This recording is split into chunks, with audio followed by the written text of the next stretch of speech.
आज हम टॉपिक पढ़ेंगे वर्किंग कैपिटल के बारे में कि what is working capital and explain the factors affecting working capital. तो सबसे पहले हम देखते हैं कि वर्किंग कैपिटल क्या होता है। वर्किंग कैपिटल क्या होता है, अगर मैं सिंपल लेमन लैंग्वेज में कहूँ कि the day to day capital which is required for running business organization is called working capital. जो भी पैसा हमको हमारे दिन प्रतिदिन के काम के लिए, बिजनेस को चलाने के लिए चाहिए होता है, उसको हम लोग वर्किंग कैपिटल बोलते हैं।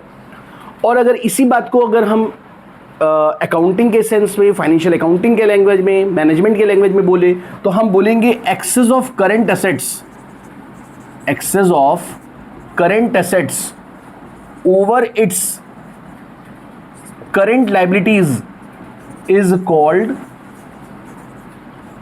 Working capital. कि करंट एसेट्स का करंट लायबिलिटीज पे क्या आधिक्य है, क्या सरप्लस है, वो वर्किंग कैपिटल होता है। फॉर्मूले के रूप में लिखना चाहे तो हम लिख सकते हैं working capital equals to current assets minus current liabilities. अब बहुत सारे लोग कंफ्यूज हो सकते हैं, sir current assets current liabilities अगर आपने नहीं पढ़ रखा है तो आपको ये नहीं समझ में आएगा कि सर ये करंट एसेट्स और करंट लायबिलिटीज क्या है। तो मैं बता दूं, फिर से थोड़ा सा एक रिवीजन दे देता हूं कि करंट एसेट्स क्या होता है। Current assets are those assets which can easily converted into cash within one accounting year. जो एक साल के अंदर कैश में कन्वर्ट हो जाए वो हमारे करंट एसेट्स होते हैं, जैसे cash, stock, bills receivable, debtors etcetera. और current liabilities are those liabilities which can easily paid within one accounting year, जिसको हम इजीली एक साल के अंदर पेड कर सके, जैसे कि हमारे क्रेडिटर्स हो गए, शॉर्ट टर्म बैंक लोन हो गए और बिल्स पेबल हो गए, ये सारी चीज़ें हो गई। तो ये हमारा वर्किंग कैपिटल निकल जाता है।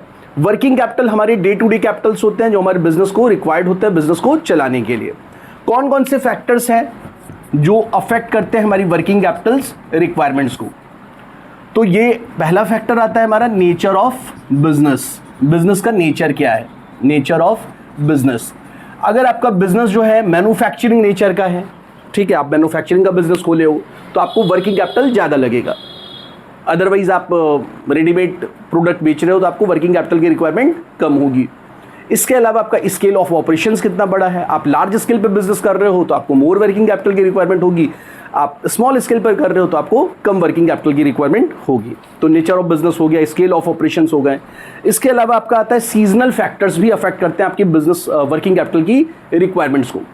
जैसे सीजनल फैक्टर्स में, जैसे अगर मैं बात करूं, जैसे कैसे होता है, होली का टाइम आया, दिवाली का टाइम आया, फेस्टिवल सीजन्स आ गए, तो उस समय जितने भी आपके कपड़े के शॉप होते हैं या कोई भी शॉप वाले, ज्वेलरी शॉप वाले होते हैं, तो उनकी वर्किंग कैपिटल की जो रिक्वायरमेंट्स होती है वो हाई हो जाती है, क्योंकि उनको अपने इन सारे लोगों की ज़रूरत के लिए, सारे काम की ज़रूरत के लिए उनको हाई वर्किंग कैपिटल मेंटेन करना पड़ता है, डे टू डे कैपिटल की रिक्वायरमेंट्स बढ़ जाती है।